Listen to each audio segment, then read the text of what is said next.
আপনারা দেখছেন news now, খবরের নূতন ভাষা।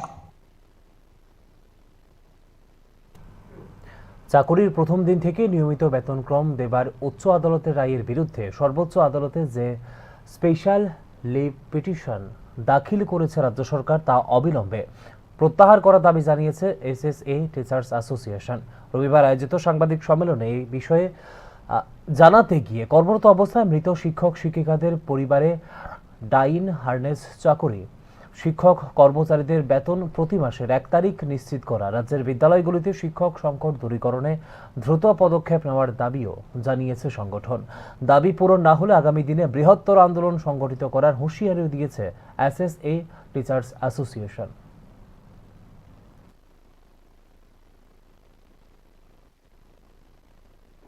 সুপ্রিম কোর্টের দায়ের করা এসএলপি প্রত্যাহার করে হাইকোর্টের রায় দ্রুত কার্যকর করে শিক্ষক শিক্ষিকাদের নিয়মিতকরণ করা হোক।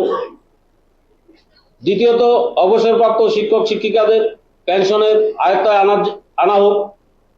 তৃতীয়ত, কর্মরত অবস্থায় মৃত শিক্ষক শিক্ষিকার পরিবারকে নিয়মিত কর্মচারীদের মতো আর্থিক সহায়তা এবং ডাইনামিক্স সুবিধা প্রদান করা হোক। চতুর্থত, শিক্ষক শিক্ষিকাদের বেতন প্রতি মাসের 1 তারিখে নিয়মিত প্রদান নিশ্চিত করা হোক। পঞ্চমত, রাজ্যের শিক্ষক সংকট দূরীকরণে প্রয়োজনীয় উদ্যোগ যাতে দপ্তর গ্রহণ করে। উল্লেখ্য, এই বেতনের সময়মতো প্রদানের দাবিতে আগামী 21শে ফেব্রুয়ারি তারিখে রাজ্যের সকল বিদ্যালয় পরিদর্শকের নিকট একযোগে গণ ডেপুটেশন প্রদান করতে যাব আমাদের এই সংগঠন। শিক্ষক সমাজ আশা করে রাজ্য সরকার মানবিক দৃষ্টিভঙ্গি নিয়ে এই বিষয়গুলি দ্রুত সমাধান করবে। অন্যথায় আমরা ত্রিপুরা এসএসএ টিচার্স অ্যাসোসিয়েশন বৃহত্তম আন্দোলনে যেতে শিক্ষক শিক্ষিকারা বাধ্য হবেন।